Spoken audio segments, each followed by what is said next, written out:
Ladies and gentlemen, we are live!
Welcome everybody to the Bronx Sports Jedi MMA Weekly Show. I am your host Austin, and my co-host tonight, Chef Dan. How you doing tonight, Chef Dan? Salute to you, Austin. Salute to everyone in the chat. I hope everyone's doing well. I'm doing great tonight. We had it was a sort of an eventful weekend, going into another weekend of events. So we're going to break it down. Salute to you, Cooper Zadis in the chat. Salute. I hope everyone and everywhere is doing well. Definitely agree with your statement, Dan. I hope everyone's doing well, and salute to you, Cooper, for watching us. And where do you want to start, Dan? You want to start the UFC last week, or you want to start Bellator first? If you want to, I didn't get to watch the Bellator card, so I could only speak on, maybe the Corey Anderson fight. I saw the result for that. I didn't get to see the Vladimir Nemkov fight, so if you want to break that down yourself, you can. But after you break that down, we could get into the UFC because it wasn't too eventful there. Okay, yeah, I'll start with the Bellator. It was live in Phoenix, Arizona. The reason I bring that up because the crowd. I mean, that was a great crowd in Bellator. I mean, that crowd was really into that show. I mean, shout out to that Phoenix, Arizona crowd. I don't know, maybe because there were a lot of hometown guys fighting that card, or maybe it's just the first big, I shouldn't say the first big MMA event because UFC was just there 3 months ago with Israel Adesanya from Marvin Vettori. But I guess maybe it's a hometown thing. But yeah, you had the opening fight. Yeah, Henry Corrales being Vladislav Poroshenko. Unanimous decision, 30-27. The fight that kind of surprised me because I thought Poroshenko was going to win because I thought he'd been on a roll. Corrales had lost 3 of his last 4, but give credit to Corrales for going out there and basically controlling the fight and preventing Poroshenko from taking him down and stuff. And when he got taken down, he was able to reverse some positions as well. And also on this card, so salute to Henry Corrales before I move on. Also on this card, you had Brent Primus defeating Benson Henderson. 29-28, 30-27 to the judges' scorecards. This is one of the hometown guys that was fighting tonight, and unfortunately for Arizona, Benson Henderson couldn't get the job done.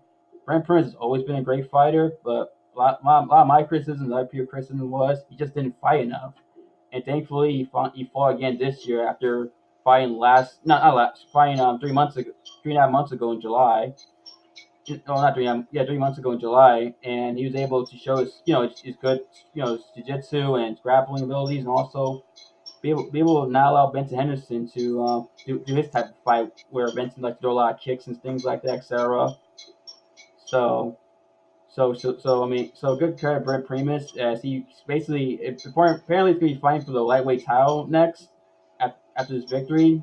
were wins between Quilly and Patricky Pitbull. I know Red Pierce was not happy about not being involved in the title picture, considering he felt like he should have been fighting for the world title. Well, after a performance like this, he's definitely secured a title shot. So shout out to him. Also, now in the co-main event, you get the light heavyweight tournament, which one of the semifinals, which was Corey Anderson versus Ryan Bader. Now, and Ryan Bader is also the other hometown guy. There was about I don't want to say about 4 or 5 hometown people. I forgot I mentioned Henry Corrales does train in Arizona, so the fans there were happy to see one of their guys win there. And Benson Henderson's wife, for those who don't know, fought earlier in the card and won defeating Colleen Santiago via rear naked choke 40 seconds to the first round. So shout out to her. But unfortunately, do want to mention that. Okay, and also, now let's go back to the light heavyweight tournaments. Now Ryan Bader was the big attraction for the local people of Arizona. He's from there. He's the former Bellator light heavyweight and current heavyweight champion. And unfortunately for them, this was not a good night for the people of Arizona because Ryan Bader ended up losing this fight to Corey Anderson. First round, 51 seconds via TKO. I mean, Ryan Bader was trying to throw a left hook, not like a lunging left, and Corey Anderson timed it perfectly, hitting him around here, and then knocking Bader's equilibrium down, and then it was game over for Ryan Bader. Corey Anderson just ground and pounded him until the ref stopped it. And I would give Jason Herzog, I believe he was the ref in that fight, credit for giving Bader all the chances to fight out of it, to get out of the position, but Ryan couldn't do nothing because Corey Anderson just kept punching him. So great victory for Corey Anderson, who his last 3 fights have all been Bellator. He's had knockout TKO victories. I mean, he's looked very impressive.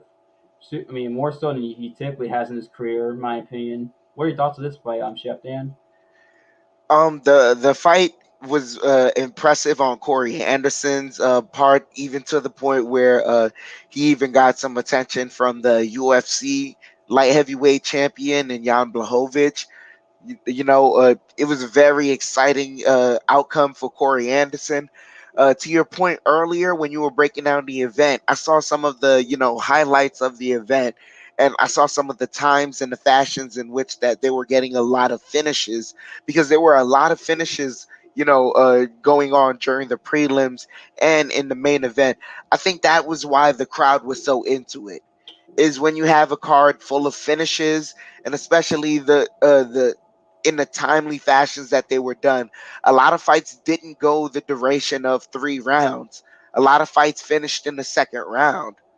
A lot of due to a lot of action, a lot of people showing what they could do amongst themselves. So it was that type of result in having that type of card is a great showing for any promotion, but especially for the Bellator, because they, to me, I feel like they stole the show, and unfortunately I wasn't able to watch all of the fights that occurred during that time because I was working, but they completely stole the show in my opinion compared to some of the results that the UFC had. But now back to the Ryan Bader Corey Anderson discussion. Yeah, Jason Herzog gave him every chance to fight out of the wobbliness and getting grounded and pounded. But when Corey Anderson is on a bull rush on you like that, like, it's the safest thing to do is to get him out of there. And Corey caught him. You said it was in behind the ear to kind of knock his equilibrium. That in the rush of things, you kind of don't want that. You don't want that shot because that's not the cleanest shot.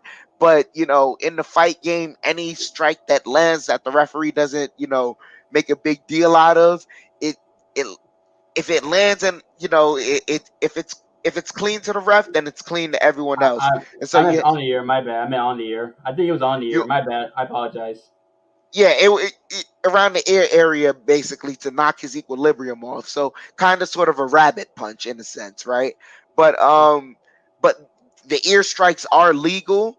Behind the ear isn't legal. So on the ear is clean on the button, I could say. So yeah, that caught him flush there, and yeah, there was nothing else really to happen. It was an impressive finish by Corey Anderson. He moves on in the tournament, and so it was just a great showing. Definitely. And Corey Anderson, like I said, has won 7 of his last 8 fights. The only blemish was that loss to Jan Blachowicz, who is the current UFC light heavyweight champion. So no shame there. And plus, his last 4 victories, Corey Anderson's won by TKO or KO.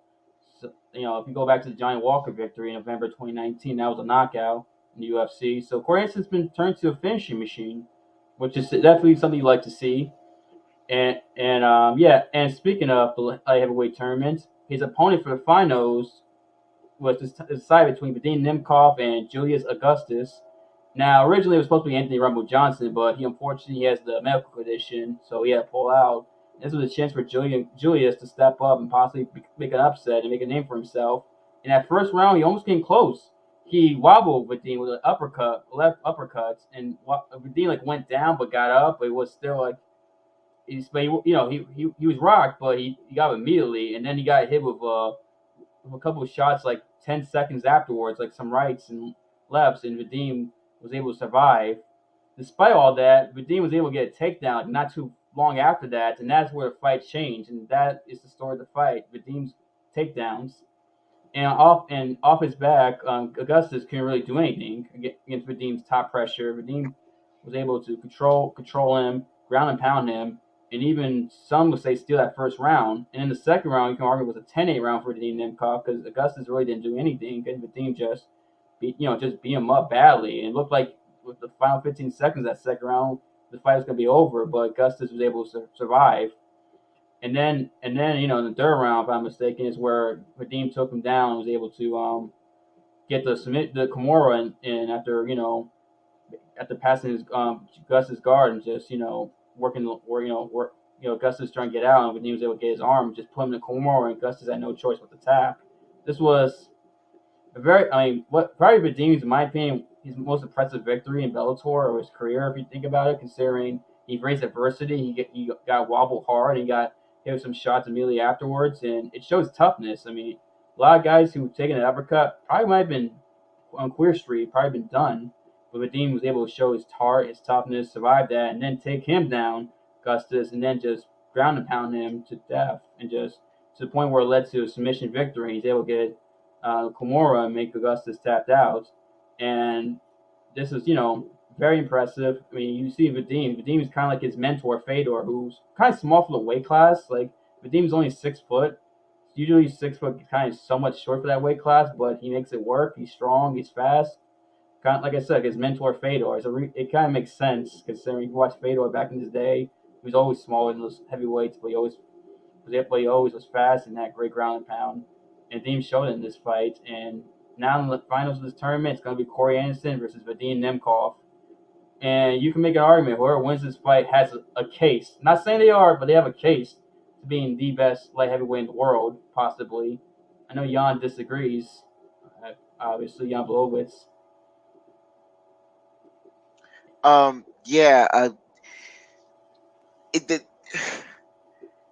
It all depends, really. Jan may disagree, but that's because he's on one promotion. So as far as him, he wants to feel that he is fighting the best competition over there. But if you want to go class for class, as far as who has the better fighters in that division, who would you give the nod to?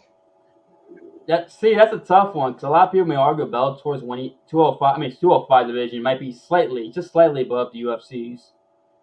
Slightly, you can make an argument that Bellator might have slightly the better division, 205, with Corey Anderson, Nemkov, and Rumble Johnson, and Bader, and even Julius Augustus, who was 10-1 coming to this fight. He has a case to be in this conversation. There's one better light heavyweights. But also in the UFC, you got, Glover and Jan and Jerry and Rakic and Anthony Smith. It's kind of like, who you like, who you like in those guys, because some people might think UFC guys are better, but if you watch these Bellator guys, you go, I don't know. I mean, these guys are just as good too. Also, Phil Davis, that I mentioned, I forgot to mention him as well. It's a close one. I mean, usually in some cases, like some weight classes, you can tell UFC's division is better. Like a 155, clearly UFC has the better lightweight division to Bellator. But in this case, it's kind of close. And I know Jan was mentioning to Corey on Twitter that hey, he knocked out Corey in the last fight, but Corey was saying, but Corey, beat him their first fight and basically dominated him. So I mean, it's one of those. I mean, it's what you think. Depends on what you see, because it's not like these two are going to fight again. I don't think the UFC is going to co-promote Bellator. Even if Corey Anderson was the champion in Bellator, Jan's still champion. If I like you said, there would never be a cross promotion because that would be bad for business afterwards. Because you really couldn't conduct the after a cross promotion of that level, there would be a lot more questions than answers as far as that cross promotion would come across. To me, I know you feel that Bellator has the better division. I think the UFC has more talent, just not known yet. I think there has to be more chances because Yuri is on the scene right now, but he hasn't had as much fights, to kind of fill out the resume and kind of, put his name as on a stamp right there. He's had some impressive finishes, but I don't believe he's been tested by that class of athlete yet. Also, man, the one thing you can never escape is like John Jones left that division. Yeah. So no matter what, he has that mark, and I think even his name being a part of the UFC in that division, that ultimately leaves a gap of talent above any other promotion. Yeah, that's a good point. That's true. But with John, excuse me, sorry. Yeah, with John, it looks like with him being part of the division, it always leaves a gap between him and everybody else. But John was supposed to be going up to heavyweights if he does, depending on what happens. This whole situation that's going on right now. But you know what? I get what you mean though. I mean it's debatable to me. You can say UFC, you can say Bellator. It's really debatable. It's really close. Like I said, it's not like the 155 where the UFC clearly got the better talents. 155 than Bellator. It's not or a heavyweight where UFC has the better talent clearly. But yeah, I mean I do think Nimkov is. What you gonna say, son? No, go ahead. Yeah, I was gonna want to give a shout to Nimkov because I've been really high on Vadim Nimkov ever since I saw him beat Ryan Bader for the title, and then watching his some of his other fights. And this was and this in his biggest stage, biggest fight of his career, biggest stage, he came through, show a lot of skills and probably impressed a lot of people who saw him that last Saturday. And like I said, I think this really was a great. If you're ever thinking Nimkov, this was a great statement to be for Nimkov. If and I and like I say, in my opinion, I think Nimkov might be the best 205 in the world. Although I got to see what Jan does next week if he can maybe reclaim that. But yeah, I mean, 205 is exciting again. I mean, this has always been the golden division of MMA, going back to the Pride days and Overland Pride and UFC when Chuck Liddell, Tito Ortiz, Randy Couture, and UFC and Pride you had Wanderlei, Shogun, Rampage, and Dan Anderson, and then even after Pride got bought out, you still had those guys from Pride coming over to UFC. Then you had Rashad Evans, Leo Machida, Forrest Griffin, and then you had John Jones obviously do his legendary run, and then you also had Cormier and Gustafsson along the way. And then for a while, the light heavyweight division was kind of like then basically, but now it's seen that the light heavyweight division is slowly coming back with talents, and starting possibly a couple of years could be the golden division again of MMA like it used to be. Yeah, most definitely. So, if anything, what we can do is closing out this subject. We can leave this as a poll to the viewers. We'd love to ask this question in the community. Uh, which which promotion do you believe has the better division? That's something that maybe we could leave for the fans to discuss, and another time that's another video that we could have more fan discussion along with that. So leaving Bellator, do you want to jump right into the UFC because there was a lot of controversy in the Yeah. Aspen Ladd versus Dumont fight and also on the card? Yep. I mean, since you mentioned, let's go to the main event. Let's jump in there. Norma Dumont defeats Aspen Ladd unanimous decision 49-46, two judges scorecards. One get 48-47. Now, basically, it wasn't a great main event. I'm just gonna be honest with you. It wasn't the greatest. It really wasn't. Literally Aspen Ladd just she was out of it. Did you feel that way, Dan? Watching that fight, Aspen Ladd, especially the first 3 rounds. Watching the fight, it felt like Aspen Ladd was completely out of it. I completely agree with you in the sense that it wasn't an entertaining main event. Norma Dumont definitely didn't help her case in that Yeah. fight either, because both fighters, it seemed like, came forward, but sorry, excuse me.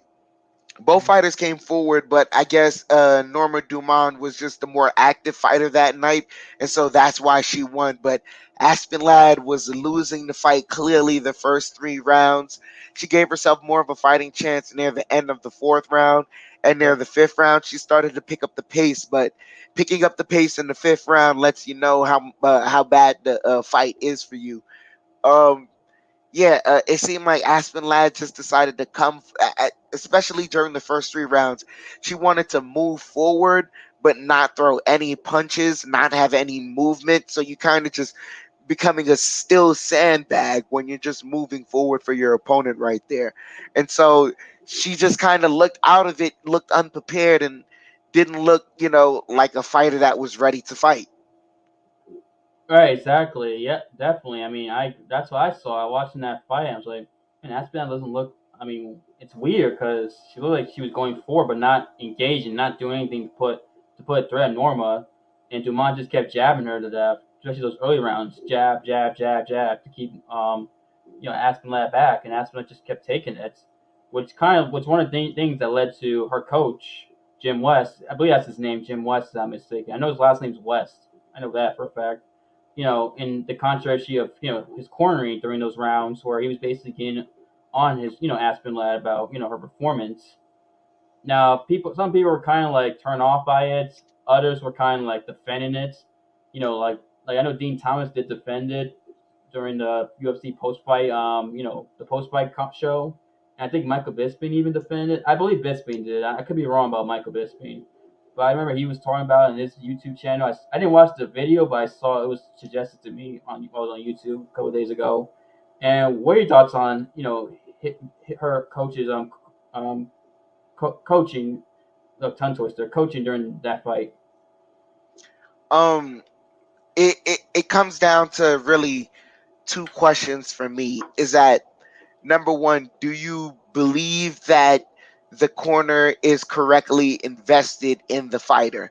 When I say correctly invested, you can be over invested to a fighter to a point where you have false beliefs about them, and you can be under invested to where, like, you're kind of not giving them the right advice.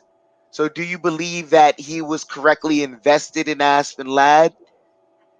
And number two is, what's the nice way of telling a fighter that they're losing their fight? Right, that's a good point. If you're losing a fight, you're losing a fight. You gotta be honest with them. There's nothing worse than when a fighter's down because their coaches are not telling them the truth. It's just been like kind of like sugarcoating what's going on. It's just like, come on, man, what are you doing? Like you've seen that, right? In fights, it's like kind of annoying to L- watch. like literally the similar situation, well, not similar situation, but the situation you could be referring to right there is coming off of the last uneventful fight that the UFC held, was a Johnny Walker versus Thiago Santos fight, where during the fight Johnny Walker's corner was letting him know that he was winning the fight, when in reality he wasn't winning. He was the less active fighter going into a round where both fighters were simply maintaining their distance, sort of like this fight. Both fighters were kind of maintaining their distance. When they got close, one fighter just seemed to be more active, and that was it. And so now, those two questions I asked myself is like, is Jim West properly invested in Aspen Ladd? I watched all, like, I had to rewatch it because it was on Twitter when they went all 5 rounds, his corner talk, because it was such a big deal. Even Misha Tate tweeted during the fight abuse. which at the time I didn't agree with. And so I took some days. I had to rewatch some of the corner work that was going on. And so I'm watching it.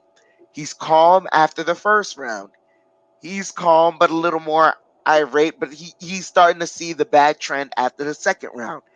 After the third round, he's letting Aspen Ladd know, hey, you're losing this fight. You need to ramp it up.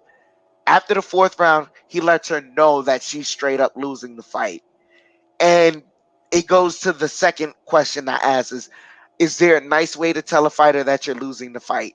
And I watched the Michael Bisping video where he said he may not have agreed with the tone, but to my my devil's advocate to Michael Bisping is like, what is the correct tone? Do you want to sound cheery while you're telling a fight? Hey man, I want to let you know that you're losing the fight. It doesn't sound genuine when you say it like that. If you want to sound genuine to the fighter, you got to let them know that they're in dire straits right now and they need to fight out of the funk that they're having. And so now this was such a big deal. It even brought back the corner work that he had with her during the Yana Kunitskaya fight. And that was showed. And it seemed like the same tone he had during the fourth and the fifth round was the same tone he carried with Aspen just before he finished Yana Kunitskaya. So now maybe he felt, especially after the result that was shown against that Yana fight, that hey, she is comfortable with that tone of speaking. Maybe they, because Aspen Ladd, she's she's a professional fighter. She's had at least 11 fights in the UFC now, all with the same coach, so they have a rapport. Right. So in this, like in you look at it case by case to kind of see whether the corner you can see a trend of like, hey, the corner is kind of doing certain things that's not good for the fighter. This is not one of the cases. I i know people want to make a big deal out of the fact that they're in a relationship, but I felt like that to me was like I had to remove that. Like, even putting in that aspect, it felt like he was honest with her. But if you want to remove that aspect and look at it as a coach and a fighter, he was still being honest with her completely. And so I couldn't disagree more with Misha Tate in her thought of it being abuse. To me, it was right in line with the truth. If it was me in that corner, and I'm not a fighter, but if it was me in that corner and I'm losing a fight, I would want someone to be honest with me. And I've heard a lot of ex fighters on their blog go and say that he was being honest. They felt nothing wrong with it. Right. Wh- Yeah. And you gonna say Yeah, I something? just wanted to ask what were your thoughts on Jim West's corner work? Okay. You brought up a lot. You brought up a lot of things I was gonna say. You brought up, the fact that they're in a relationship, Jim West and Aspen Ladd. The fact that he did in Aspen's last fight, which was almost 2 years ago against Yana Kunitskaya, which Aspen won. He was doing a similar thing. He did basically the same thing there, and Aspen got the victory. So he probably thinks, hey, this motivates her. You know what? If I do this, she's gonna go out there and go like Tasmanian Devil and go all out and be more active, possibly. And like, you gotta be honest with your fighters. You can't sugarcoat anything, especially in this sport where they get seriously hurt. Knockout, submission, what, etc. You have to, be honest with them. And I didn't think it was that bad. I think he was being what a coach is supposed to do. I mean, yeah, he's invested in her, obviously, obviously because coach and student, but also romantically as well. But also coach and student, which is the most important thing in this situation. And if I was coached by my girlfriend or something, not that I have one, but if I did have one, I would want her to be honest with me, tell me the truth in anything, especially fighting when you have to be, where especially this sport, you want that. And especially, and they're my coach, even at a coach where I wasn't romantically involved, they're just my coach. I would want a coach to be honest with me and tell me the truth, so I know what to do. So I just sugarcoat anything and I lose and I get embarrassed and it looks terrible, which no fighter wants to get embarrassed. Let's be honest. On especially your main event in a show.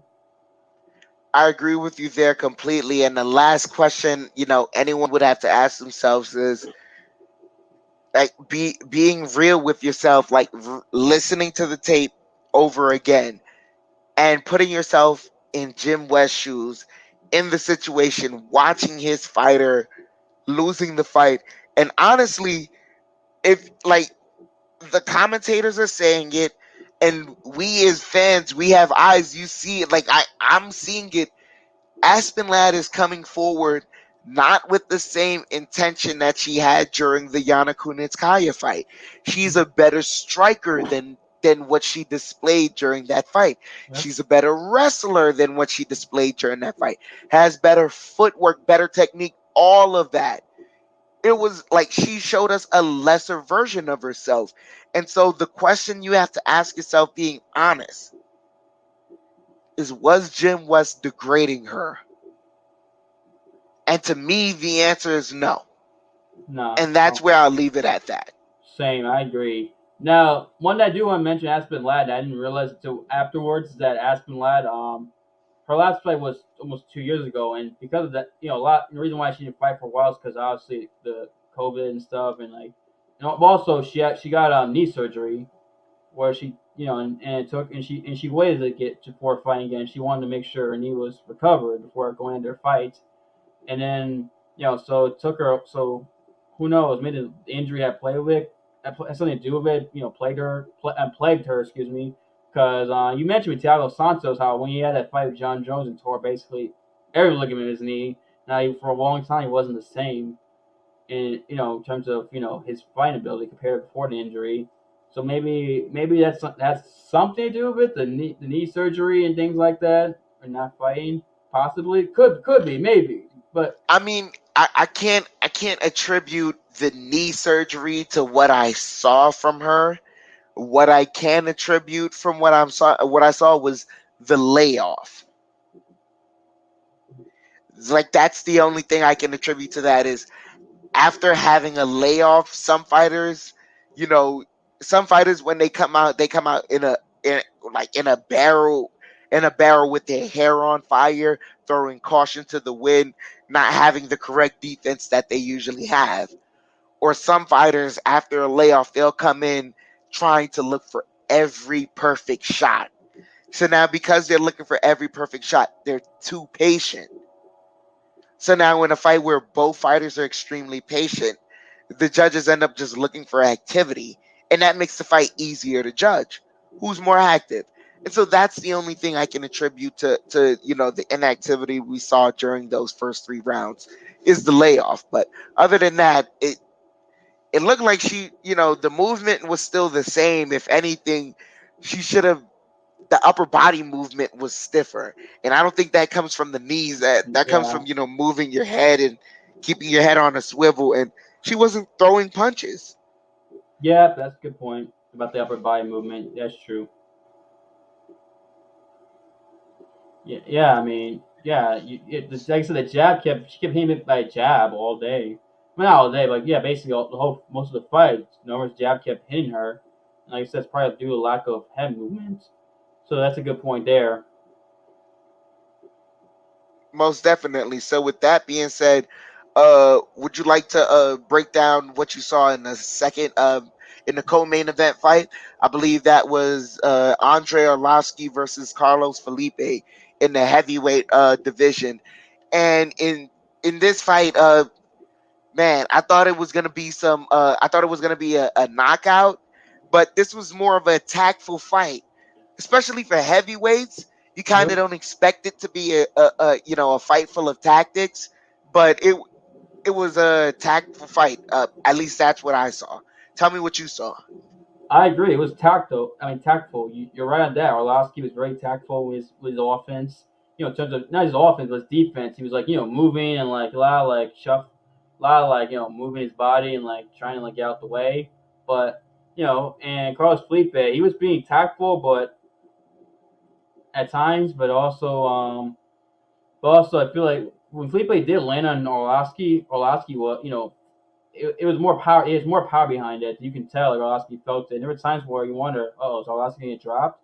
Because Orlovsky's had a history of chin given out in certain fights, and plus he's had like I want to say like 50 plus fights too. So you fight that long to get hit as much as Arlovsky has over the years, your chin's going to deteriorate over time.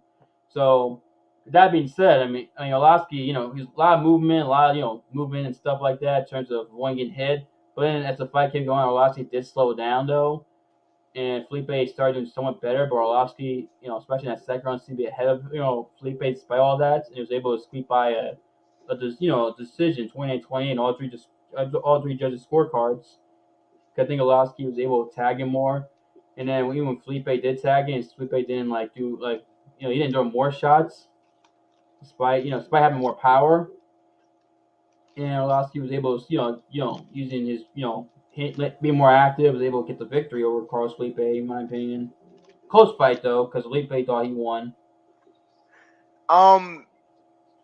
Your analysis was interesting, especially the part where you said that you felt like Andre landed he had more power behind his shots during the early rounds.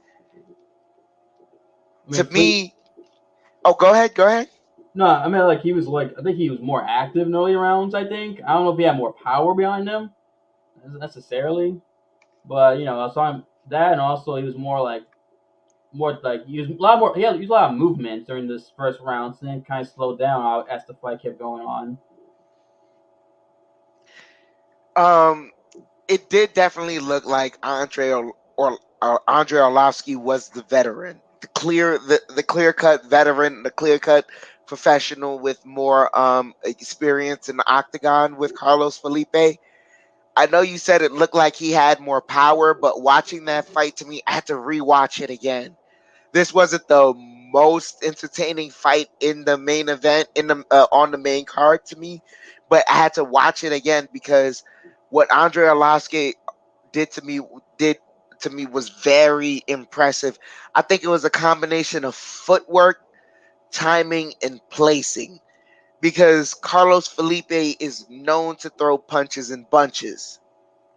Mm-hmm. So what Andre Arlovsky did a lot of the time was he kind of timed Carlos Felipe. Like a lot of the first round was about gauging Carlos Felipe's timing. Andre Arlovsky spent a lot of this fight backing up. Reason being to me was because I felt like he knew Carlos Felipe was going to advance anyways. Whether or not he was scared of Carlos Felipe's power, I think the grizzled veteran in Andre just decided, you know what? I'm gonna feel it during the fight anyways. If he knocks me out, he knocks me out.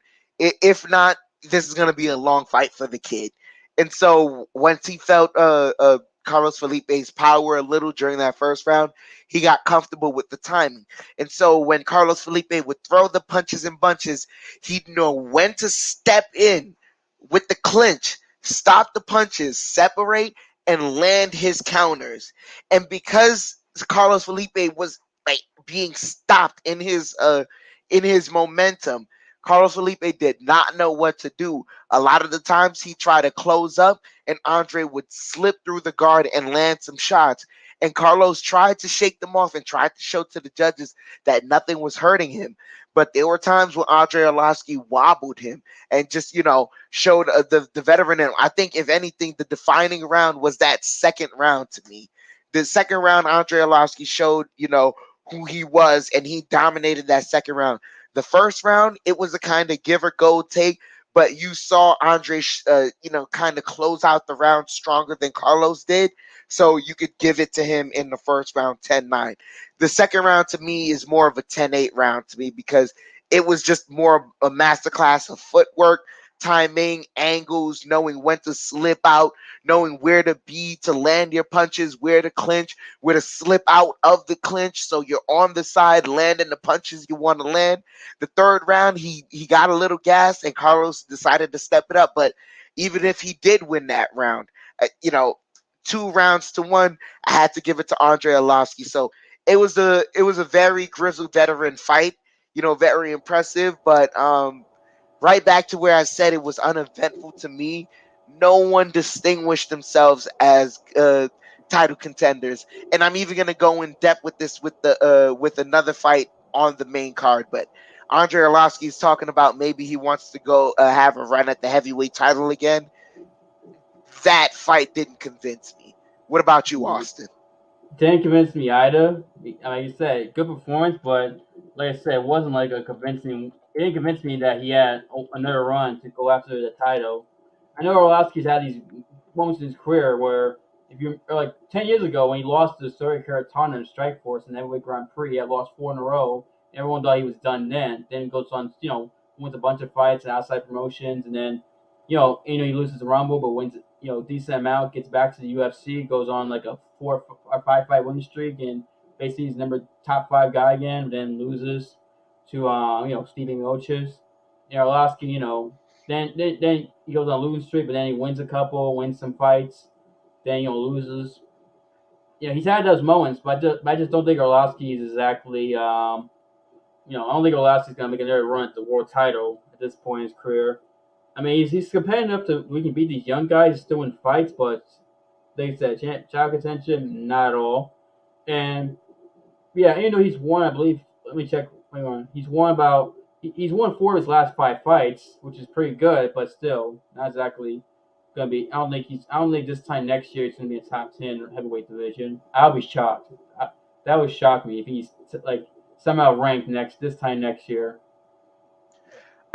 It would be shocking to me, but what I can say is watching the fight, he doesn't look like he has a 5-round gas tank. Good point. Yeah, good point. He looked too gassed during that 3rd round with Carlos Felipe.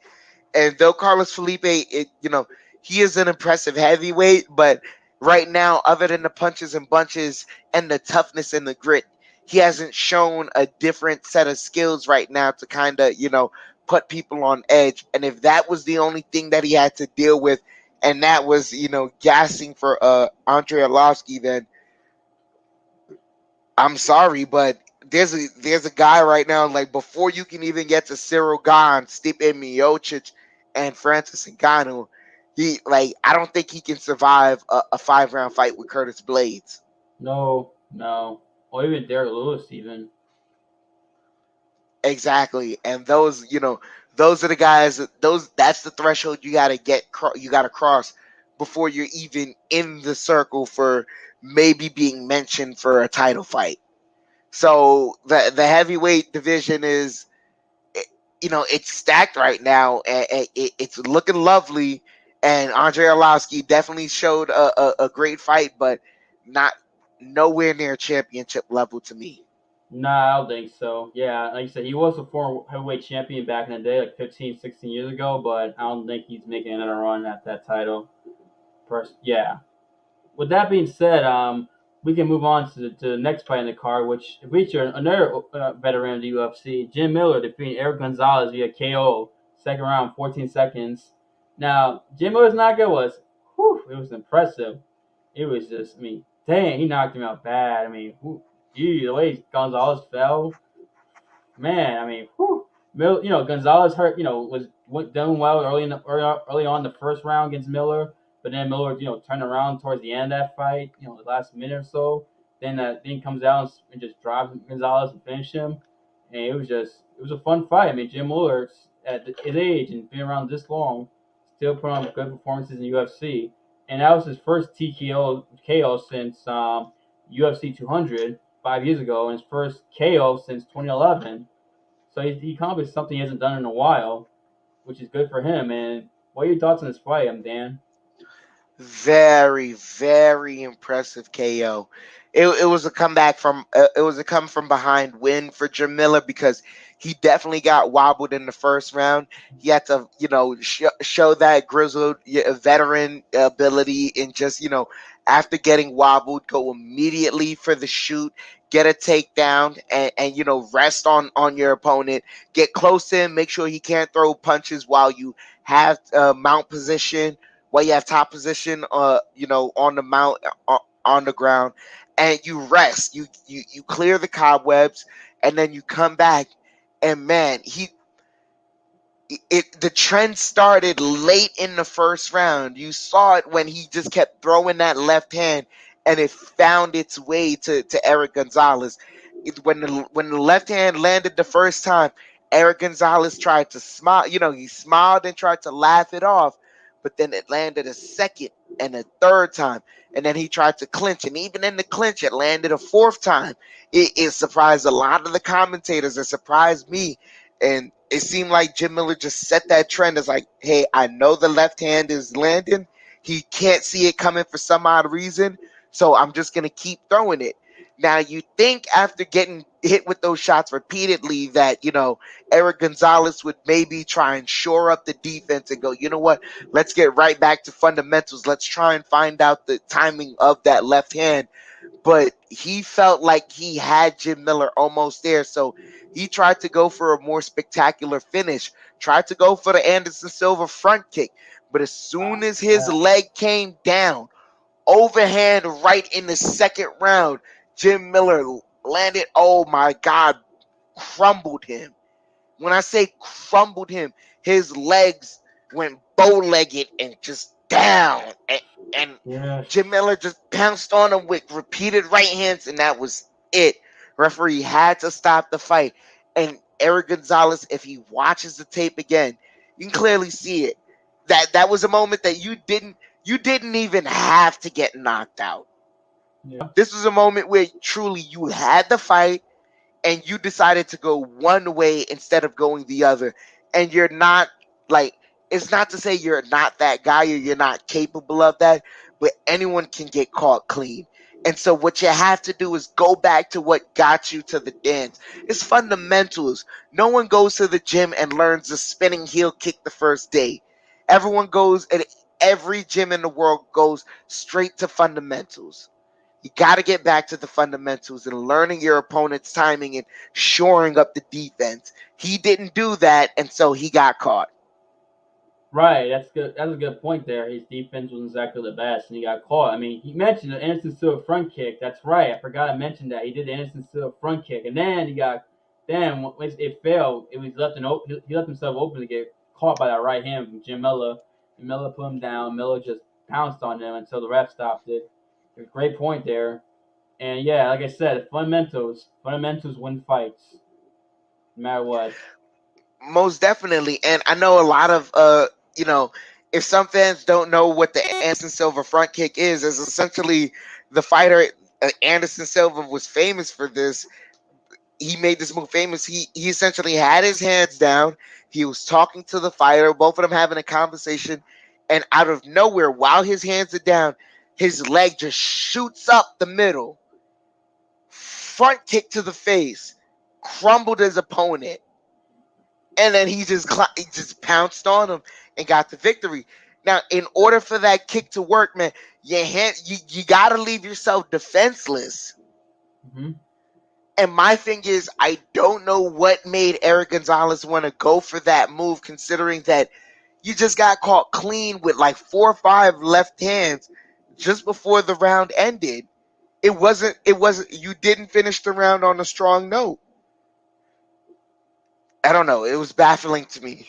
Right, yeah, great point. And that's how Anderson. We mentioned the front kick. That's how Anderson Silva knocked out Vitor Belfort in their child fight back in 2011. He used that front kick and knocked out Vitor.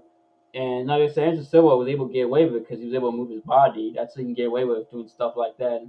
And Gonzalez, yeah, he got caught towards the end of that first round with some shots. It made you think, why would you try that? At least so defenseless when you're gonna get caught. And mistake, and he got knocked out because of it. Hopefully, for his sake, he learns and doesn't do that again, fixes his wrongs. As Jim Miller, gets another victory and continues his lengthy career in the UFC with another victory, especially impressive one. Now, Jim Miller is talking about he wants to be the first guy to fight on UFC 100, 200, and 300. Which, I mean, I'm gonna keep it honest. Oh, excuse me, I'm keeping it 100. Honest. I don't see him doing that personally. I just don't see Jim Miller making it UFC 300 because for him to do that, it would be in like King on because UFC this year. I mean, the first pay-per-view was UFC 257, and the last pay-per-view was going to be UFC 269.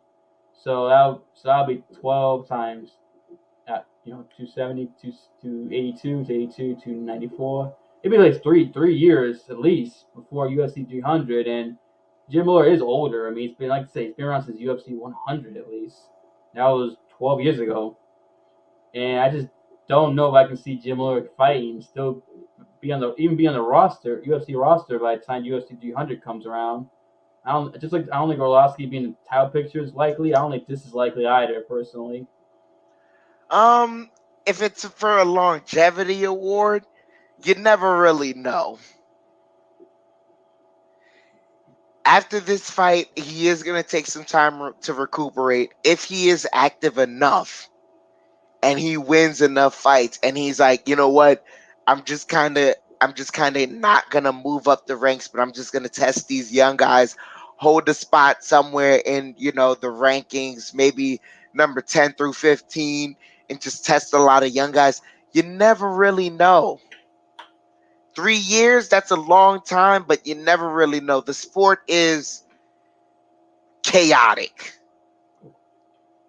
So it doesn't sound likely to me, but I don't want to dismiss it and say like it's impossible. You never know. Glover Teixeira is still around here. That's true, but I don't know because I like Jim Miller, but Glover Teixeira, Jim Miller was never the fighter Glover was in his heyday in terms of being elite like Glover. But I get your point though. And I just don't know. I mean, plus the UFC is notorious for after guys lose several fights and don't look the same, they'll just cut them. So that's where I wonder if Jim Miller, let's say, loses his next 2 fights and doesn't look well, UFC might just say, you're gone." Yep. Possibly. Yeah. Plus, the UFC has been doing a lot of cuts, so we never really know how that's going to go. So, with that being said, hopefully Jim Miller, does find a way to achieve his dream. It's not a large dream. He's not trying to, I mean, essentially, as long as you are sticking around just to stick around, you are taking a roster spot from someone who does want to take a title shot. But if he has the ability to be around and have that, then hey, kudos to him. But yeah, on to the next fight. I This fight went on the main card. This was in the women's flyweight division, I believe. Yes. Manon Fior versus Myra Bueno Silva. Manon Fior won the fight. It went to a judge's decision. It was a unanimous decision. Austin, if you saw this fight, tell me what you saw out of this. I was gonna say the two main card fights and most of the prelims I didn't get to see on. I didn't get to see, unfortunately. So I really can't speak on what happened in terms of how Fiona won against Bueno Silva. Okay, so then I want to break down this fight Go because ahead.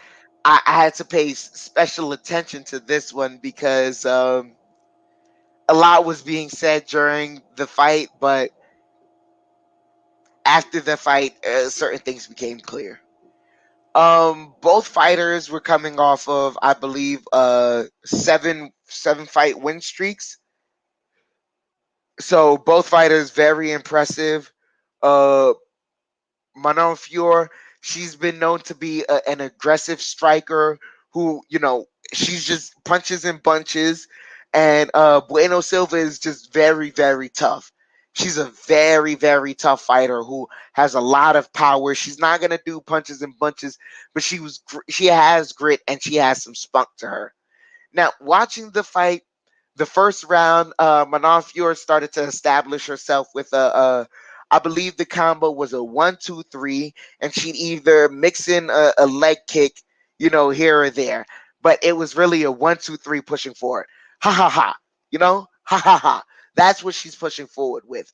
Now, Bueno Silva is trying to find the timing for it, but Manon Fior is mixing in the leg kick well with the 3 punch flurry. So that's what's going on in the first round. So Manon Fior wins the first round through that combo. The second round, Bueno Silva starts to find the timing for that. So she tries to throw some counters. She does land some counters, but and it's during the second round, it is convincing enough to maybe she can kind of win the second round. But then Manon Fiore starts throwing in some knees along with the leg strike and the 3-punch combo. So now it's throwing off Bueno Silva's timing again, because she's clinching, throwing the knee, or when Bueno Silva gets the timing of the 3-punch flurry, she'll kind of evade it, come in, but then Manon Fiore would either stop short of the third punch and then throw the knee to get some distance, or throw a front kick to separate themselves. The third round is a continuation of this. So now by the end of the round, we kind of see who's winning. But, how do I say this? During the fight, during the second and the third round, Bueno Silva is trying to show to the crowd, trying to show not to the crowd, but to the judges, that she's not being affected by Manon Fiore's attack. So she's kind of laughing it off and showing her face, things of that nature, right? Come here and all that, right? By the end of the third round, everyone knows who's won the fight. Bueno Silva is trying to convince herself that she's won the fight, but it is what it is, right? Watching this fight, what was said during the commentary of the fight was that we may be finding out who Valentina Shevchenko's next opponent is. And I saw that look on your face, Austin. I had that same look after the fight, because if Manon Fiore won the fight, and because she was smarter than her opponent, she was able to just throw 3-4 attacks. If it wasn't the combo, it was the leg kick. If it's not the combo, then the leg kick. It's the combo and the knee. Salute to you, Robert Parr. If it wasn't the knee, it was the front kick to do to the mid kick to kind of to gain some distance and to throw off her timing. Manon Fiore, she's good. This wasn't a number one contenders fight. Yeah, No one was. Yeah. This wasn't, and nor did it show the skill of a number one contenders fight. And honestly, watching Valentina Shevchenko's last fight, if this is what's left in the division for her to fight, I can see why she's kind of calling out Amanda Nunes. And it's not to degrade Manon Fiore coming off of her victory, but essentially, that was not the best showing if you want to say that you want to fight Valentina Shevchenko. Because if you think that was enough to beat the Bullet's going to find ways through all of that. Yeah, it's no. I want to add something. This was Fiore's 8th straight victory, which is 8-1 now, which is good. But like you said, Bueno Silva wasn't exactly ranked either. It's not like she was top 10 or anything. Who Fiora beats. Not only that, but I think a girl like Casey O'Neill is a better challenger than Fiora. I'm just saying. That's right. No one's talking about her. I'm surprised. Even based on what you saw the fight, even you don't agree with that comment. It was, and the crazy part was, I know the commentators were trying to sell a potential fight, right? But sometimes you got to leave it to the fighters themselves to sell the fight. Because while it was Michael Bisping on the call, while he was trying to say that she could potentially be Valentina's next opponent, he was also saying, I'm not trying to be disrespectful to the Bullet. That lets you know that that's not her next opponent. Mike has to know better than that. Yeah, he should. Come on, Bisping.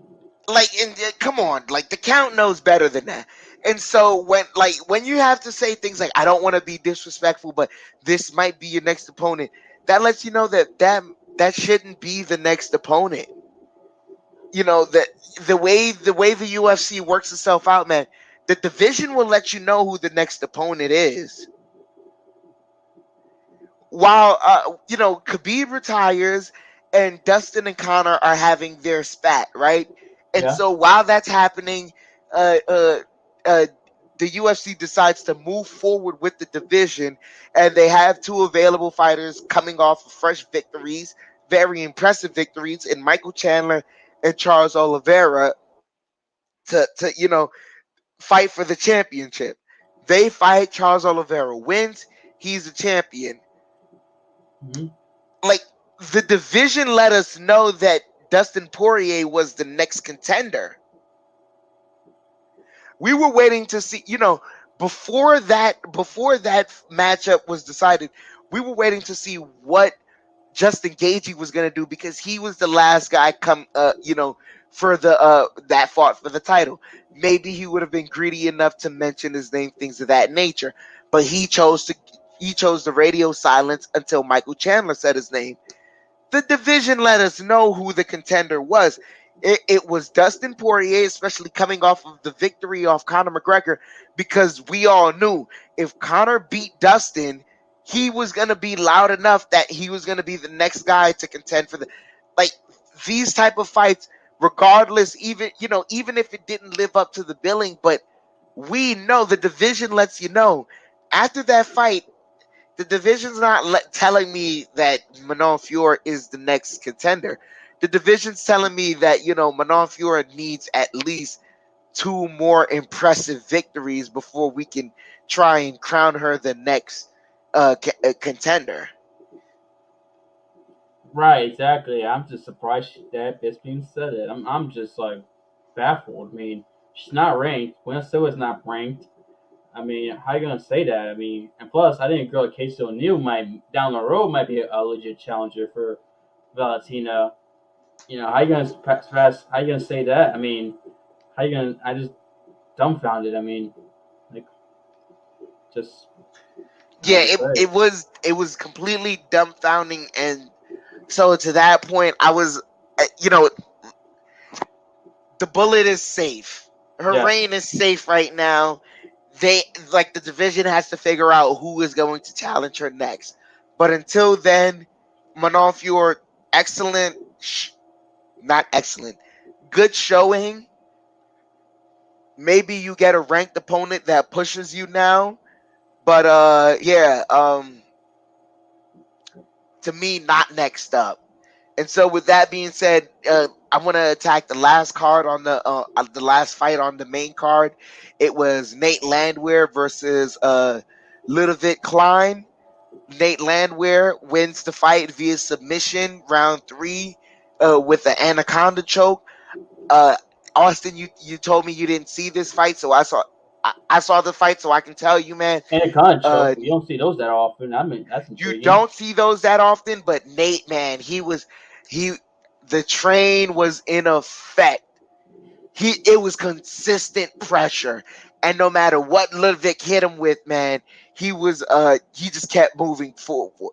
Robert Parr, we're talking the UFC card that just passed right now, the Aspen Ladd versus Norma Dumont card. We're on the last fight of the the first fight of the main card, which was Nate Landwehr versus Ludovic Klein. Man, Nate Landwehr was, oh man, his pressure was consistent, and no matter what he got hit with, he just kept going and going and going. And like, I said, like, some guys really didn't separate themselves, but to me, if anyone separated themselves from this card, it was Nate Landwehr. Very impressive victory, and I hope to see him more, because this was, this was a gritty fight from him. He took punches. His defense needs to be better, because if he is going to climb up in the rank, there are guys with better accuracy and better power, and you don't want to be taking all those shots. But man, he was very impressive. Very, very impressive. Yeah, man. If you ain't con choke, that's impressive. I mean, you don't see it often, like I said. But yeah, yeah. Congratulations to him, and shout out to you, Robert Parr. I didn't get a chance to shout you out. But yeah, but yeah, that's the main card of the UFC past UFC card this past weekend. In the prelims you want to mention before we move on? The only prelim I want to mention is that I know I was on the lookout for Lupi Godinez to possibly win her fight because she came off of the fight the last week and Yeah. entered the ring again. She didn't win the fight. She lost via a judge's decision, but she went the full 3 rounds. And regardless, coming off of a loss, one thing I do know is that after you do something like that, the UFC is going to call your number again with a bigger opportunity. So what I can say is, even though she did lose, look for Lupi Godinez to be back in the ring. If not this year, well, because most of the cards are decided, look for her to be in a very special place on a card next year. Possibly the heavyweight card that's coming out soon. Look for her to be, in some sort of like contention matchup, or at least getting a chance to have some ranking on her name. Gotcha. Okay, and yeah, that's MMA for you, Robert Parr. Depends who you subscribe and like, cause live MMA events happen throughout the week, throughout the year, and a lot of channel, if it happened, of course, MMA channels are gonna upload videos reacting to it, breaking it down. That's the sport. It's a lot of action in terms of cards. Most definitely. Like, so even with that being said, I want to get right into something that possibly, gave Robert Parr, it gave me 5 notifications. So I know it gave Robert Parr, a couple notifications on his phone. And that's this fight coming up on October the 23rd, this Saturday. Paulo Costa versus Marvin Vettori. It was Woo! originally supposed to be at the middleweight division, but due to some circumstances on Paulo Costa's side, Paulo Costa's side, that it's going to be at the catch weight of 195 pounds. Um, I know we want to talk the punches and the kicks, man, but before we get into that, just the issue of not putting weight. We've talked about this before about how fighters have come out with impressive showings, but because they have not put on the weight, it kind of really didn't matter. You weren't disciplined enough. Austin, you got to tell me what are your thoughts on this?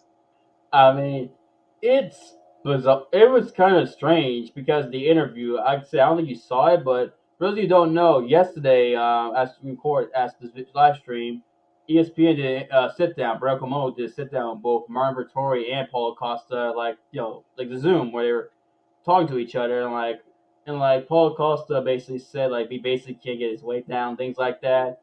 So they decided to do 195 because Paul, I think in the media day before, mentioned he was like 216, 2 days before the weigh in, which is that's just which to me is just like a lot of weight, especially considering it's 185, not 205, and then like that sit down, well, at that interview with Brad Komono and for Tori Costa are talking, it's almost like that Zoom. It almost seemed like he was trying to blame for Tori for the fight being 185 or it seemed like he's putting like all the blame on Vittori, which is just kind of like bizarre. It's like you agree with one. I understand Vittori's point of view. Vittori's like, listen, I don't care, I'll fight you above weight, but it's like we agree to 185, and then the week of you change it to last minute to 190, because you can't make weight.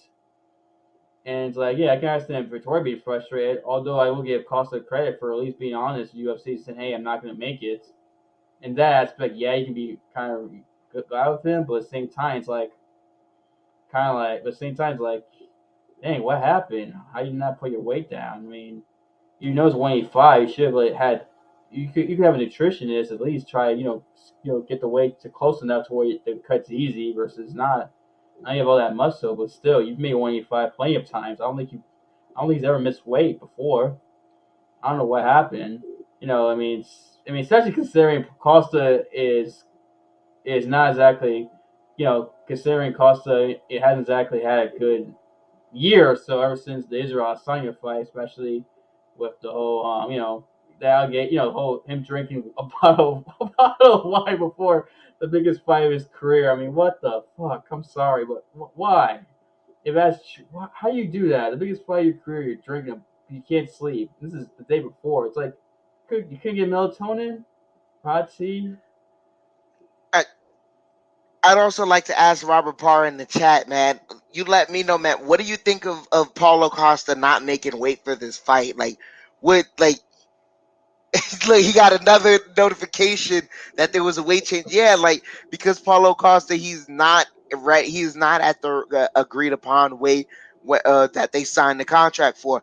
Robert Parr, I'd love for you to give me your opinion on what you think of Paulo Costa not making weight because I'm about to delve into this. I know, I know you said you can understand Marvin Vettori's you know, point of view at that he'll fight him at the catch weight. He just wants to get the fight over with. Um, that's the macho man response. That's the macho man response because as a fighter, you don't want to make a big deal about the weight. You want to seem to all the fans like, hey, I'm a fighter, fighters fight, things of that nature, right? Right. But my thing is this kind of bleeds into the business side because this was agreed upon on a contract. You're a middleweight fighter because you fight in the middleweight division. You just contended for the middleweight championship. Regardless of the outcome and whatever bullshit excuses you came out with, and excuse my language because I know we're just getting monetized, but whatever BS, whatever BS excuses you're coming out with, you didn't make the weight. And now you're trying to make up all these excuses. This is exactly as you said, a bad look for Paulo Costa because literally the last fight against Israel Adesanya, you were inactive during that fight. Israel Adesanya danced around you, KO'd you, and then danced on you after he KO'd you. After which you said it was a disgraceful showing by Israel Adesanya, but that man literally could do whatever he wanted with you in the octagon. He knocked you out. He had the ability to do whatever he wanted with you in the ring. Okay? Meaning, if he wanted to dance with you, dance around you, he could because he put you in a state where you couldn't respond to a referee. You had to sit down for a while and gather your thoughts. And then you blamed that on a bottle of wine and drinking the night before. So now, regardless of what you're saying, you're unprepared for your championship fight. Apparently, you worked really hard to get to that. And I can't dismiss the hard work he put in because he really put in some hard work to get to the Israel Adesanya fight. But that's half the battle. Half the battle is getting the fight that you actually want. The other half of the battle is doing the necessary steps prior to the night of and then executing your plan. So regardless of the outcome, you could look your coaches in the eye. You could look your fans in the eye and say, hey, I gave it my best effort. But the night you put out that video and said that you were drunk off the wine and this, that, whatever, you didn't give your best effort. So that was the first time you're doing that. And now you're coming back with the second time. So now before you've already set in, you already have a built-in excuse if you lose the fight. You're not prepared. You don't have the proper weight because you didn't manage your weight correctly. Why didn't you manage your weight correctly? Because of Marvin Vettori? That's impossible. Marvin Vettori can't be a part of your fight camp. If he was, you have an irresponsible fight camp. That you'd have an irresponsible coach if your opponent is right there in your camp. That's not what was going on. Clearly, you're irresponsible. It's right back to the bottles of wine for you, isn't it? Yeah. And I, But yeah. so, like Robert Parr is like you're making my point exactly. Like who ate cat sandwiches before the weigh-in? Like that's what the pastrami does. It puts on an additional 20 pounds. Oh. Yeah.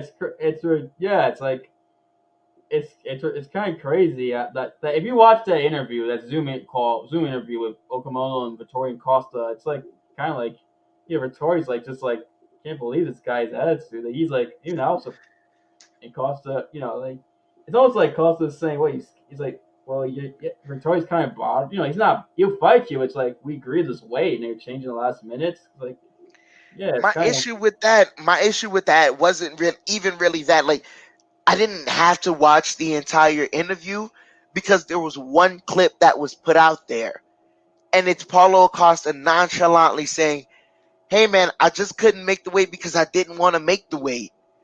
I didn't want to prepare for this guy." That's So right. You now, say like that. honestly, like I'm looking at the card, like this is the problem with it. This is the problem with what he said. I'm looking at the card and I don't know a lot of the fighters on the card. Right. And so now I'm like, I gotta be honest to the people that's watching this. If Paulo Costa's not invested in this card, how can I be invested? That's a good point. Yeah, it's a great point. I mean, this was on paper. Costa and Vettori was the best fight in the main event. I mean, not the main event. Excuse me, of the weekend. Excuse me, best fight of the weekend. Considering Bellator and UFC are both on Saturday. I was still looking forward to this. I thought, man, this is the best fight of the weekend.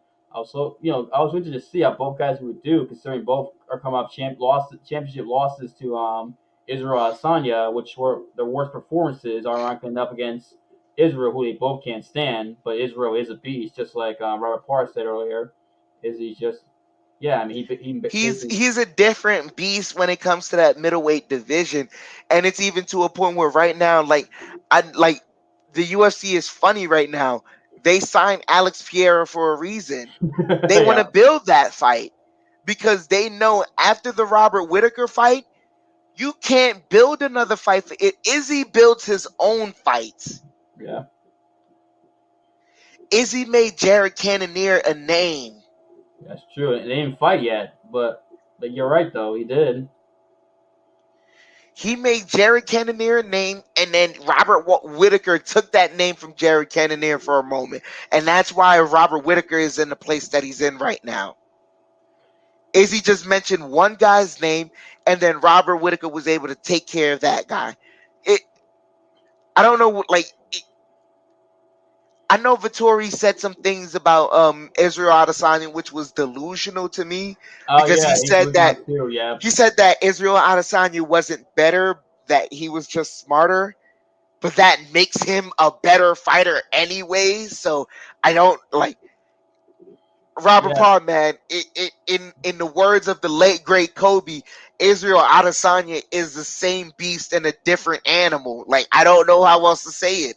That's who he is, and that's why he's got both these guys. Like this fight was supposed to be about the two guys who hate Israel Adesanya the most, and you know that you're main eventing on one of the last cards in the year. If you put on an impressive showing, you're the next guy, because after Bobby Knuckles is done with Israel Adesanya, whichever way that fight goes, even if Izzy loses, right, he's gonna have to take some time to recuperate. Robert Whitaker is probably gonna ask for more competition because he likes staying active. Whoever wins this fight may possibly be the next guy, but because Paulo Costa is not invested, I can't.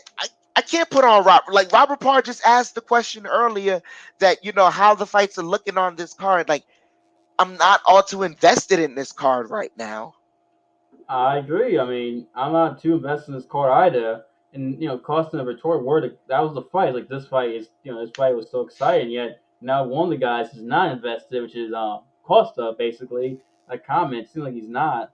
But yet, because I remember Costa after the couple months, after the Israel fight, he wanted a rematch or something like that. It's like a rematch after that performance. You don't deserve one. Go out there It and was a fight. terrible. But this is part of the issue with Paulo Costa right now. He's delusional. Yeah, I mean, If you both. thought that performance dedicated a rematch, you clearly are not like you. It was not wine you were drinking. No, it was You had freaking. to have been drinking. You had to have been drinking absinthe or something, man. It's glad real. Like you I know. had to have been Yeah, drinking absinthe for you to believe that your that performance was worthy of a rematch. No, and we got to keep it real. Me and Austin, we gonna keep it real here. Like That wasn't worthy of a rematch. If No. anything, this was your best chance to get the rematch, and you're not even prepared. And so now this lends me right back to a video. I just scan YouTube sometimes, and fans have a fun, creative way with certain audio that's shown during fights.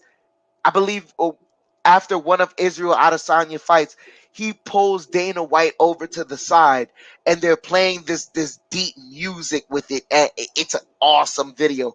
I wish I could link it to show it to you guys. Whoever did the music and did the editing for this video was awesome. But Israel Adesanya is irate about guys not making weight, and so he pulls Dana White to the side and he goes, "Listen, man. Making weight matters. That's part of the dedication to being a fighter. That's part of the grind. And these guys don't care about making weight. It's to a point now that, they don't care about whatever cut you're taking from their purse. You're taking 10% from the purse? No, F that. Take 50 from the purse. You take 50 from the purse and you make sure these guys feel it in their pockets. That way they never miss weight again. If the other guy on the other side of the octagon, and he did everything he could to make sure he was prepared and gives his best in the octagon, it's this the way a fight goes, man. Two people have to do their part, and it's the two fighters in the ring. And part of doing your part is cutting the weight. It's cutting the weight to the agreed upon weight. That way, when both fighters enter the ring, you know that they entered the ring with a certain equalness. As far as, we can't measure their skills. This is what the fight is for. We're here to measure the skills and the heart. We don't know that. But what we can do is equate the weight. We can equate the weight so there's no disparity. But man, Paulo Costa really knows how to tank the promotion on his own fight. Yeah, I mean, I honestly before that press call, before that Zoom call, I was thinking I thought Costa was probably gonna win because he has more power than Vettori. And I thought the fight lasted third, fourth, fifth round Vettori would win, but I thought the power would be too much. I thought Costa was gonna win, but after this, I mean, I'm not gonna say it's 100% because Costa might figure out a way to win, but I think I'm leaning towards Vettori winning this fight now after this. This is a fight that I see Vettori just kind of dragging him. Yeah. Just taking him straight to the ground. Is like, you're heavier, fine. I'm going to use that weight against you. I'm going to make you carry me on your back. You're unprepared. You're undisciplined. I know you didn't train properly because we have to bump up to 195. Look at you, fat boy. I'm going to have you carry me. All that. You want to put on this extra poundage so that way you have more power. You're naturally the more powerful fighter. Right. Right, exactly. And it's crazy. I mean, I want to know what Israel Adesanya's thinking right now because I know somewhere he must be laughing at Paulo's delusion. Because I'm not sure you saw the video of Israel's YouTube channel on Sunday before 6 days before the fight. He made a video where he basically was breaking down, but also clowning both guys with the wine, Brazilian wine, and the pizza for representing Costa Brazil and Vettori from Italy. It was a great video. It was a great video though, and funny though. Great Israel. If you ever haven't seen it, go watch it. I gotta check it out. Look, salute to Robert Park. Highlight that chat and let's leave it up. I want to leave this up for the remainder of the night. Costa the Doughboy, because that's what he is, man. Fat boy. Come on, man. There's an agreed upon weight. You signed the contract. Be a man of your word. Be a man of business business integrity, and come in at the agreed upon weight. Yeah, I mean, I always thought it was weird he made 185 because I always thought he looked big. I always thought he should probably be a 205 or just as me personally. But if he, if he doesn't, he has struggled to make the weight at this point. I mean, might as well be a 205er. Might as well. My issue is that he shouldn't be struggling at this weight because his last fight was against Israel Adesanya. How long was that layoff? A year ago. Yeah, it was September last year is when that fight happened. You essentially had a year to get your weight right. Like Robert Park, once again, his vibes were unprofessional during that Zoom call. He's laughing it off. I couldn't make weight, but let's highlight that Costa the Doughboy right back up there. That's for the rest of the night. I'm with that energy because I wanted to see good fights, but this fight, like literally after he said this made me want to watch the Shakur Stevenson fight that's about to happen this Saturday in boxing. I believe that would be the best chance for everyone to kind of want to see fireworks this weekend in the combat sports game. That's, to me, that's the fight. Yeah, yeah. I mean, that's a big boxing professional, of course, Stevenson. I've heard of him actually. Yeah, I know he's doing well right now, so it'll be interesting to see how he does in this boxing fight. But yeah, I mean, hopefully this somehow lives up. Hopefully it does become a good fight for Vettori and Costa. Hopefully, I mean, I know Vettori's going to go out there and bring it, and probably Costa will. I mean, but I just ask for a good fight. We all ask for everybody watching this stream. Everybody's going to watch this fight and this fight Saturday. Hopefully, it's a good fight. And yeah, I mean, on this card you also got Francisco Trinaldo versus Dwight Grant. Trinaldo's been in his UFC for a while, so we should see how he does. Alex Paredes, Bruce Leroy against Suwei Choi on this card, and in the co-main event, Grant Dawson versus Rick Glenn. So yeah, I understand where you're coming. I understand where you're coming from. Like Costa saying that, it's almost like, it kills the vibe. Looking, the excitement going into this fight just a little bit though. For me, it does. It kills the vibe completely for me because like I said, I really don't know any of these fighters, but part of the reason why you have a main event of that stature is so that people can kind of get introduced to the fighters that are going to be on this card. And I'm going to watch because I am a fan of the UFC regardless. Dana White does know how to put on a good promotion, so I can't hold this against Dana White. But man, oh man, like this is, like, as a businessman, this has got to grind Dana White's gears right here because this is disrespectful. Yeah, I get Straight mad. up disrespectful. I have nothing else to. I have no way to promote this fight card. Like it was supposed to be fireworks, but I'm kind of just looking forward to Shakur Stevenson versus Jamal Herring. I know that's going to be at 10 o'clock, so the main event probably goes down to 12 o'clock.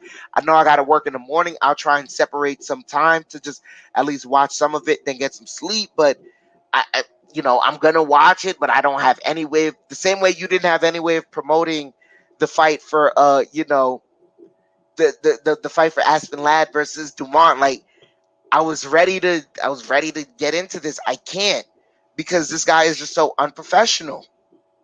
Yeah, I mean, yeah, I understand your point. I feel you. Yeah, I understand where you're coming from, and it's like it kills it a little bit. Like, damn it, Paulo, come on, man. It's like, I mean, hopefully he brings it. I just hope he goes back to, hopefully he doesn't do what he did against Israel, where he just didn't try, looked too, wasn't going out there, and Israel just picked him apart and just destroyed him. And yeah, and this is supposed to be a bounce back fight for both guys. Both of them got their worst performances against Israel Adesanya for the title in the last fights. And these are two guys that hate Israel probably the most out of everybody. And Israel has a rivalry with them. He likes to make fun of them. And yeah, hopefully it's a good fight. I just asked that. But anyway, let's yeah. Anyway, yeah, I see Robert Park. The smug face of Costa became out victorious.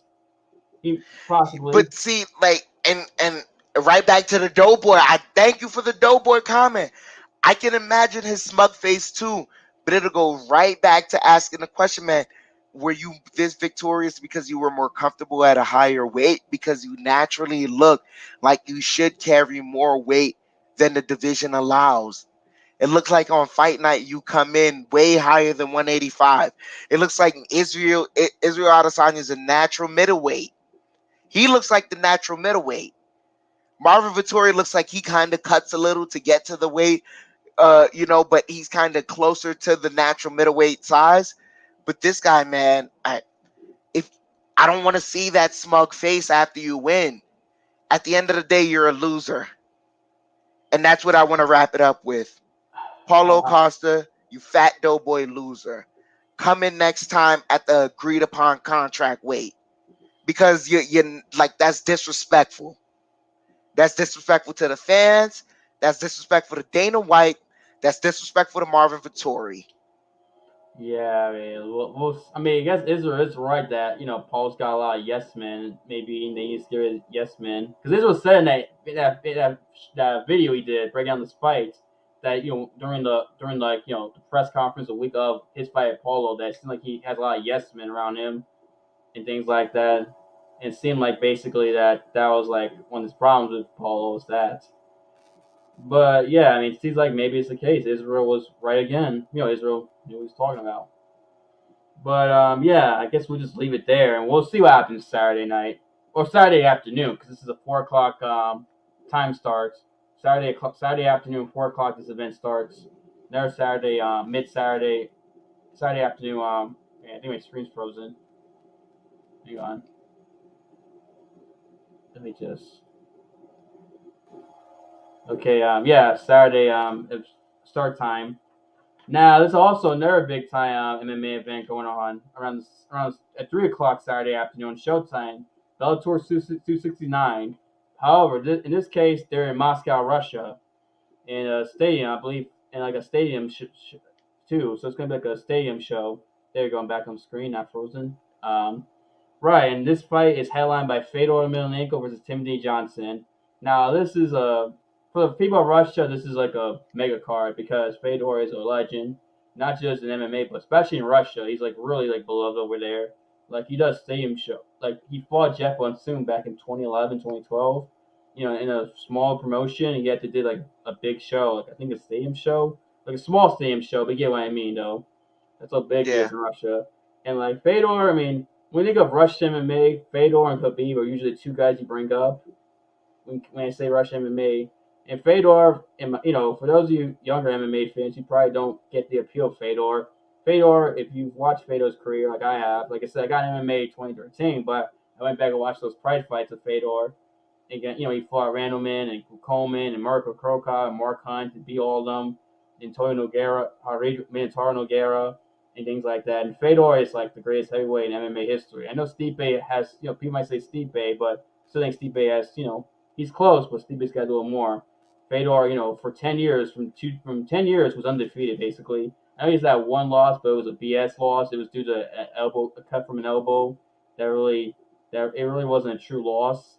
And plus, I think the elbow was illegal too. But the guy, I forget his name, the Japanese guy who did the elbow. I forget his name, but Fedor got revenge like 5 years later in Pride, and Fedor knocked him out. But anyway, yeah, he was undefeated for 10 years, 30 fights undefeated. Best heavyweight beating all these guys, whether it be Arlovsky, Tim Sylvia, all those other guys I mentioned.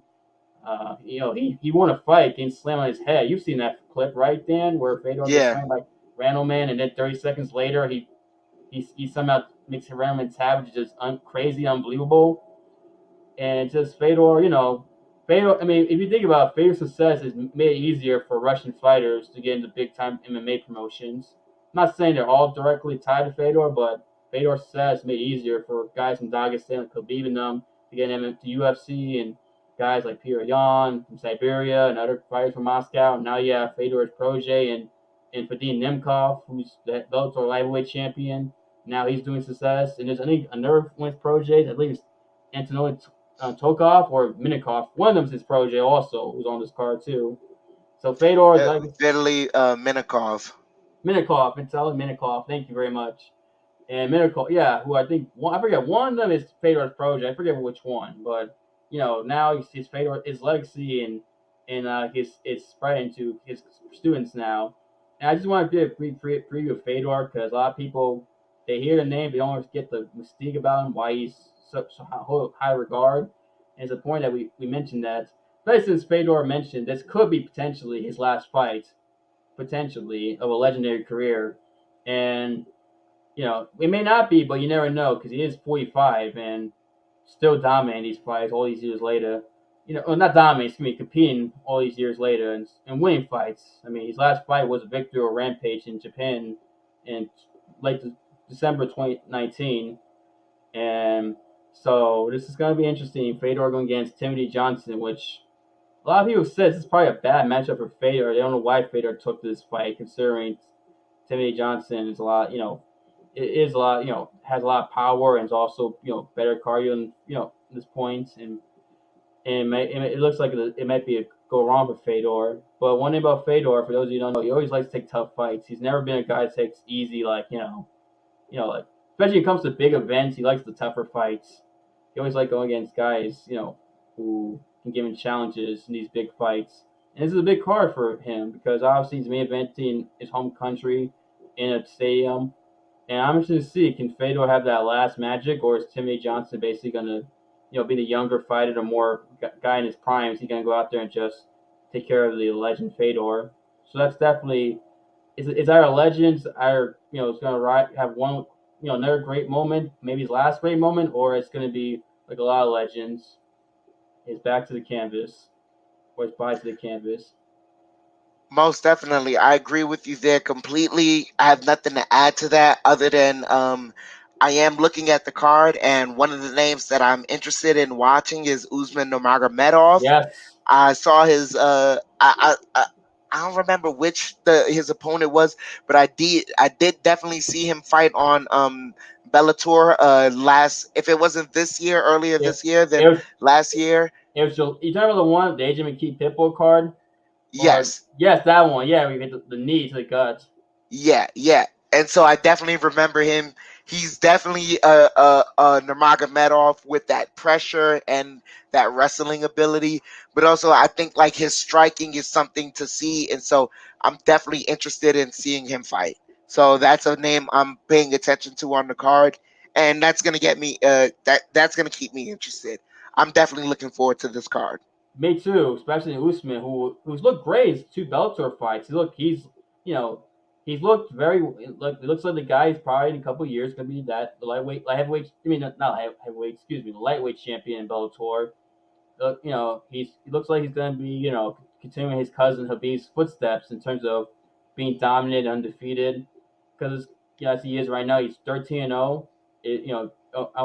I expect him to go 14-0, but MMA, anything can happen. I expect him to go out there in front of his home country in Russia and go out there and put on a great performance. He has obviously coach Javier Mendez and Habib Nurmagomedov, his cousin, as his coaches. So they have a working formula that works. Considering I think Habib cornering Bellator and UFC is undefeated, hasn't lost yet. Those guys have lost when he's cornered them in UFC and Bellator because he cornered Islam Mamadov also in Bellator as well. So I think it's going to continue with Usman. I say Usman's very exciting. He's got great striking too. His striking's on point. I mean, his knee. I mean, he finished with a knee to the guts. I mean, I should tell you how good Usman Nurmagomedov is. And watch out for that name. Most definitely. And so with that being said, I'm definitely looking forward to this. Salute Robert Parr to the super thank you for the super chat. You always showing love, man. Salute to you most definitely. Kev said it, man. When the gear comes out, you're one of the first fans that we're sending something to because you always show consistent love. So salute to you, man, and thank you for the love. Definitely. When gear comes out, we'll definitely give you some when it does come out. Definitely, I agree. Definitely. Salute to you. So with that, I do want to ask. No, go ahead. Yeah, no, I'm sorry, I didn't mean to interrupt you. I was going to say, I did want to talk about the two other main card fights. Go ahead. Go ahead.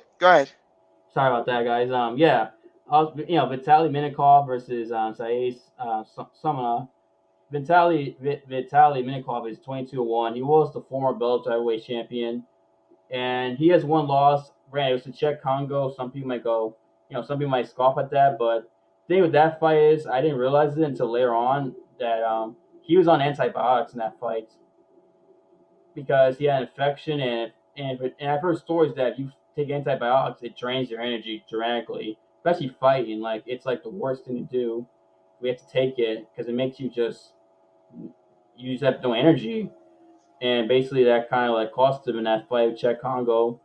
Because I remember Luke Rockhold, when he beat Chris Weidman, he was on antibiotics, and Rockhold was basically like, he won the fight, but Rockhold was basically looking like he couldn't, like, basically at the end, he had to be carried out despite winning the championship. So, yeah, antibiotics fight on that can really mess you up. And that's probably a big reason why he lost to Chet Congo. Big reason. But yeah, Minkov is 22-1, 13 knockouts and TKOs, 7 subs. So most of his fights are finishes. Usually wins by finish. Depends on how it goes. And Saeed is 7-2, 4 TKOs, KOs, 1 subs, 2 decisions. I expect this to be a showcase for Minkov, like I said, in his home country, from his friends and family, I assume, and hopefully, maybe. And maybe in front of his, I'm sorry, I forget which one is a Fedor project. I know one of them is between him and Tokov. So yeah, this is a big chance for him to showcase, from not just it's Russia, but also around the world. People are watching this, whether on Showtime America or other places in Europe or in Asia for Bellator, where you watch Bellator fights. Also, another fight in his main card that I think could be fireworks personally is Antonoli Tokov versus Sharif Deltomordov. And this fight, the reason why I say this is because Murdov, it's a hard name to pronounce. I'm sorry. It's a right. Sharif has won 6 in a row. Is 18-3, and he's a finisher. 13 of his victories are finishes. 13 of his 18 victories are finishes. And then you have Tokov, who's 28-3, winner of 5 in a row. 29-3. 23 of his 29 victories are finishes, including 6 TKOs, KOs, 16 of them, my bad, and 7 subs.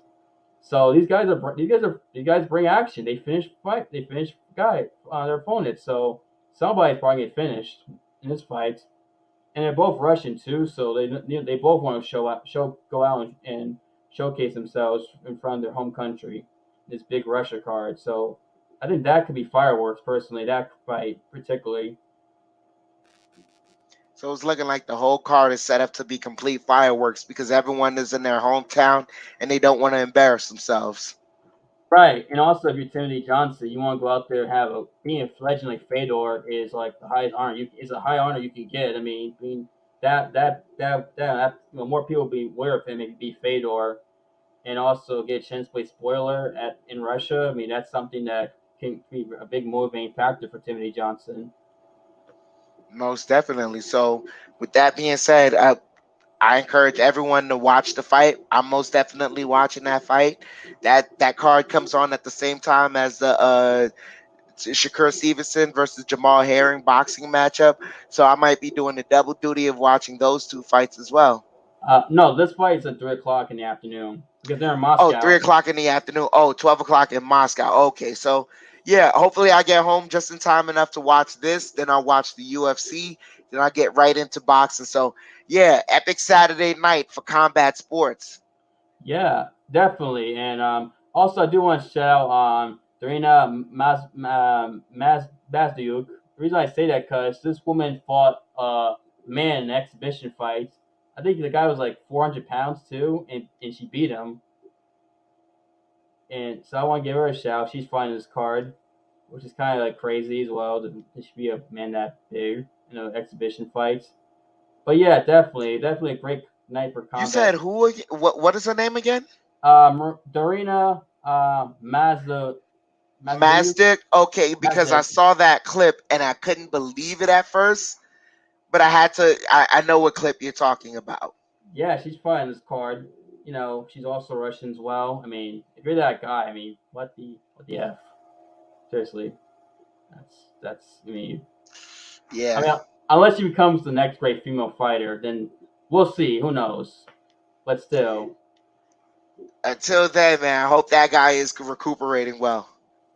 Yeah, definitely, and yeah, like Dan mentioned, great night of combat for Saturday night. You got the UFC starting at 4 o'clock and Bellator starting an hour earlier in the afternoon. Then Saturday night you got boxing, Shakur Stevenson, big time boxing. Go out there, go out and continue rising up the ranks and having probably another spectacular performance.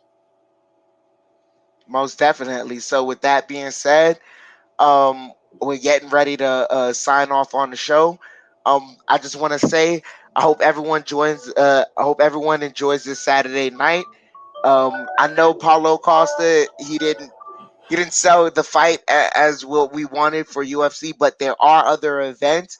It looks like Bellator is coming on strong to finish off the year because it's the last event all the fights were ending in KO fashions or submission fashions, if not in the first and in the second round. So I'm encouraging the fans, please watch Bellator, pay attention to Bellator. They're putting on shows with great fighters out there. And that's what I want to say to end off the night. Austin, send it off to you. Okay, yeah. First of all, sorry about that noise. That was my alarm going off. I remind myself to do something. But anyway, besides that, yeah, Dan is right. I mean, Bellator had, watch Bellator because Bellator has put on some good shows last couple.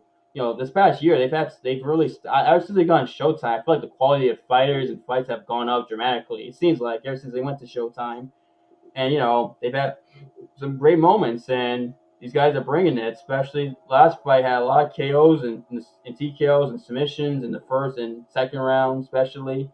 And definitely, Bellator looks like another great card, especially with all the Russians playing on this card. They're definitely going to go out and showcase from their home country. But also, Expect a lot of violence. Sorry for cutting you off, but with the Russians, expect a lot of violence. definitely, especially with those Russians. Yep. And right, and definitely, and also the UFC. Also watch the UFC because maybe someone might have a great performance, a great submission, a great knockout. This on the undercard, maybe someone makes a name for himself in this fight on this UFC card.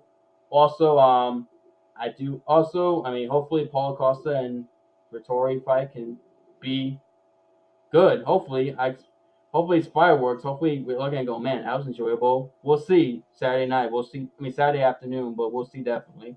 Also, Chris Stevenson going, fighting the Saturday night. So if you like boxing, especially once see a guy who has a lot of promise and a big, guy who could be a big time player in boxing, Chris Stevenson's your guy. So yeah, if you're a combat sports fan, you got another Saturday to enjoy and look forward to as well. Most definitely. So, with that being said, I want to tell everyone good night. Hope everyone enjoyed the show. Hope you guys enjoy Saturday. It's going to be big fireworks. Be prepared for that Russian card. Be Yes, prepared for Bellator in Moscow. It's going to be I fireworks and violence. That's the only thing fireworks and violence. Yes, exactly. Unfortunately, I have to record it because I'm gonna be in AEW this Saturday. Because AEW is coming here to Orlando, so I'm gonna be me and Brad are both gonna be at that AEW show, which is actually a good AEW show considering they're beginning their championship tournament for number one contender in the AEW World Title tournaments. So definitely, yeah, like I said, tournaments. Everybody loves a tournament. Doesn't matter if it's sports entertainment, pro wrestling, or it's MMA fighting, or heck, but yeah, pro sports are tournaments. The playoffs, it's just a tournament. Dana White, if you're listening, everybody loves tournaments. I agree. I agree with everything Dan has said. The sport was founded on tournaments. Okay, so with that being said, anything else you want to add, Austin? No, just thank you guys for watching us and enjoying our videos. Thank you for clicking subscribe and subscribing to the channel, watching our videos, sharing them, watching and listening to us too on audio. Also, got to mention that as well. Whether it be on Spotify or our podcast FM, or even FM, Buzzsprout. Oh, I can't talk today. I apologize. It's either on Anchor FM, Spotify, Podbean, Reason FM, or Buzzsprout.com. Check us out on all podcast platforms, and we're coming soon to Apple and Google. So we're going to be right there in case you're working and you want to hear that. You want to hear MMA discussions and breakdowns, but you don't want to kill your phone battery because you're watching on YouTube. I know how it feels sometimes when I'm at work in the kitchen. I sometimes got to just be cutting up big bags of carrots and lettuce and peppers, and it's a mindless task. And so I want to hear that MMA talk without killing my phone. So I just go to Spotify, type in Bronx Sports Jedi Network, look for the MMA talk, and I'm listening right there. So salute to everyone. Hope everyone enjoyed, and have a good night. Thank you for tuning in, guys, and we'll see you next week. To then, goodbye, and stay safe, and peace.